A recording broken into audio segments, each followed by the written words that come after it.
Muy bien, estamos de regreso. Vamos a hablar de la situación de Andrés Hurtado y para eso nos acompaña en estudios Luis Vargas Valdivia, ex procurador anticorrupción. Gracias por estar aquí, bienvenido. Buenas noches, gracias por la invitación. Esta noche imaginamos que ya en los próximos minutos debe estar por vencer el plazo de los 7 días de detención preliminar que se dictó contra Andrés Hurtado. ¿Qué debe seguir? ¿Hay certeza de que se vaya a formalizar la investigación?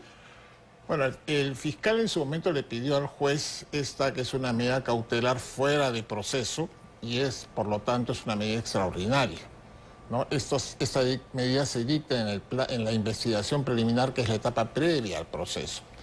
El juez lo que tiene que hacer antes de que venza el plazo de detención preliminar, decidir si va a iniciar o no proceso contra el señor Hurtado y decidir si va a solicitar o no al juez una medida de prisión preventiva contra él. Esas son las dos cosas que él tiene que decidir. Si él considera que no cuenta por el momento con los elementos para abrir proceso penal, se vence el plazo de los 7 días, el señor Hurtado queda en libertad y la investigación preliminar continúa. Cuando el fiscal decida abrir investigación preparatoria, que es el inicio del proceso penal, ahí decidirá si solicita en ese momento o no al juez la medida de prisión preventiva. La prisión preventiva se dicta al inicio o en el curso del proceso penal. Tiene que haber un proceso penal. Por eso, esta medida de detención preliminar es excepcional y no es prorrogable. Pero la ruta, por lo menos de los casos más mediáticos que hemos tenido, es esa, ¿no? Después de una detención preliminar, viene una solicitud de prisión preventiva. Claro. Por lo general, el último día de la detención preliminar, los fiscales deciden abrir proceso penal y plantear al juez la prisión preventiva. Ese pedido lo que hace es suspende la ejecución de la libertad porque se ha presentado dentro del plazo de la detención preliminar. Ajá. Pero el juez en ese caso está obligado a convocar a audiencia dentro de las 48 horas y resolver de inmediato. ¿Por qué? Porque tenemos una persona que está ya pues con el plazo de detención preliminar vencido, pero con un pedido de prisión preventiva ingresado antes del vencimiento de la misma. ¿Y ese plazo o esa evaluación, en todo caso, de prisión preventiva, la hace el mismo juez, Checli? Sí, es el mismo juez, porque él es el que dictó la medida de prisión.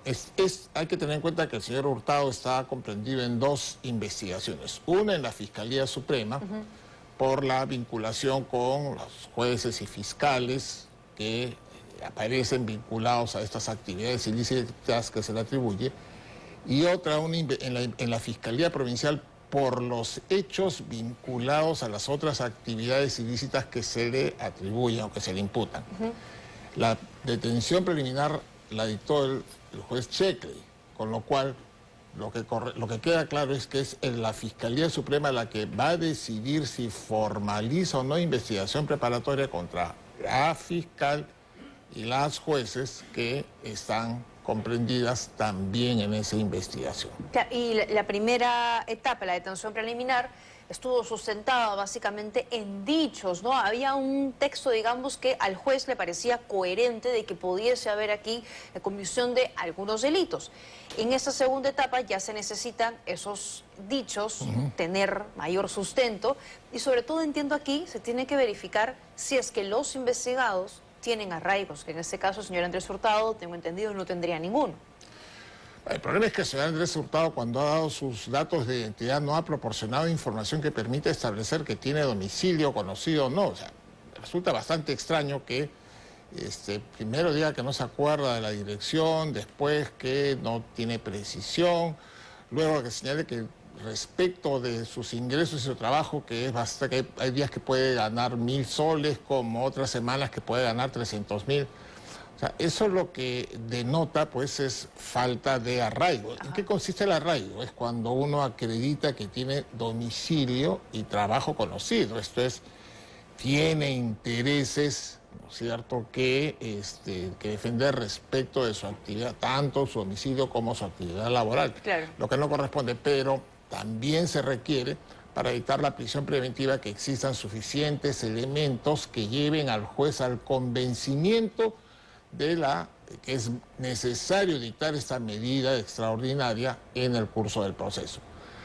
Antes, claro, habían una serie de interceptaciones, comunicaciones, grabaciones. En el curso de la investigación, la Fiscalía Suprema incluso pidió una medida de incautación, que generó también un enfrentamiento entre el Poder Judicial y el Ministerio Público, porque de manera equivocada alguien en la Corte Suprema, supongo que debe ser un personal administrativo, sacó un tuit anunciando que se había concedido esa medida. Ahora, El allanamiento, claro, sí. esta es una práctica que desde hace poco se ve tanto en la Fiscalía como en el Ministerio Público, ¿no? Esto de anunciar a través de tweets decisiones y resoluciones que tienen que ser comunicadas primero a las partes o tienen que ser ejecutadas primero. De un tiempo a esta parte, los litigantes nos estamos enterando de lo que deciden jueces y fiscales por los medios, por el tuit. Entonces, sí, esto es bastante irregular, ¿no? Hay que guardar las formas. Yo entiendo que hay un ánimo de mostrar logros, pero esto no se puede hacer afectando, pues, las normas que rigen el proceso. De acuerdo. Entonces, eso que se hizo de publicar en el tuit que se había conseguido esa medida de allanamiento es absolutamente indebida, pues, porque la medida de allanamiento debe mantenerse en reserva.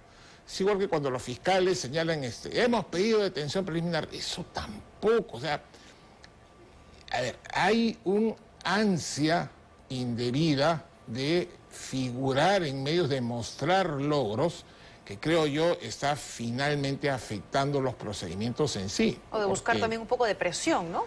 Popular.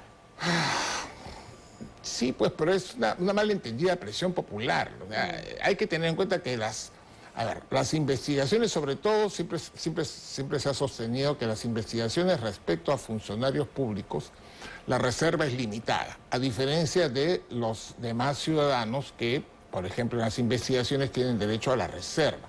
Funcionario público no. ¿Por qué? Porque el funcionario público está obligado a rendir cuentas. Es como, por ejemplo, cuando citan a un funcionario público, el presidente de la República, que ha generado muy mala, por ejemplo, esa mala costumbre de decir que se abstiene de declarar porque ejerce su derecho a guardar silencio. Sí, pues, pero eso es un derecho reconocido para la ciudadanía. El funcionario público tiene la obligación de rendir cuenta de sus actos, de responder. Pero, en fin. ¿No? Pero a ver, hizo mal, de acuerdo, el Poder Judicial en alertar vía Twitter que venía el allanamiento, pero ¿no hizo mal también el Ministerio Público en demorar estas medidas? Es que, a ver, esa medida de allanamiento es una medida restrictiva de un derecho constitucional, ¿no es cierto? Inviolabilidad de domicilio. ¿Qué es lo que señala la normatividad legal? Que el juez, para conceder esta medida, requiere una fundamentación especial. ¿Por qué? Porque está afectando un derecho fundamental. O sea, no basta simplemente con pedir. La fiscalía tiene que pedir y tiene que sustentar por qué es necesaria la medida, qué es lo que pretende obtener a través de esta medida, que es lo que se conoce como utilidad y pertinencia. Entonces, claro, no son pedidos que se pueden hacer porque sí. Hay que fundamentarlos y supongo que la Fiscalía lo que ha estado es, tan pronto se inició las investigaciones, no olvidemos que no ha transcurrido mucho desde el inicio de la investigación a el pedido de detención preliminar. ¿No le parece entonces que se esté avanzando lento, como han sostenido otros juristas? No, porque el problema es que las investigaciones fiscales, ¿no es cierto?, tienen un ritmo diferente a las investigaciones que hace el Congreso, que en realidad no son investigaciones, ¿no? O a las investigaciones periodísticas, porque en las investigaciones que lleva a cabo la Fiscalía hay que observar una serie de presupuestos, ¿no? Por ejemplo, tiene que declarar el imputado, no tiene abogado, hay que garantizarle que tenga su abogado defensor. Se abstiene de declarar, no se le puede obligar a declarar. Y el fiscal lo que necesita es que esos indicios con los que contaba al iniciar la investigación preliminar estén corroborados para poder pedir estas otras medidas restrictivas. Allanamiento, detención preliminar. Por lo general, cuando los fiscales piden detención preliminar, piden en paralelo el allanamiento. ¿Por qué? Porque el fundamento especial lo tienen para estas dos medidas. O sea, claro, si tenía la fundamentación para la detención preliminar, esa misma fundamentación le servía para el allanamiento. Lo que habría que ver es si es que esto en verdad sucedió. Ese es el tema. Eso es claro, lo que... Esa es línea de acción que se debe seguir. Claro, claro. Muy bien. Bueno, seguramente tendremos novedades de la Fiscalía en las próximas horas, así que vamos a estar atentos. Ha sido muy gentil por habernos Muchas gracias. acompañado esta noche. Nosotros tenemos que hacer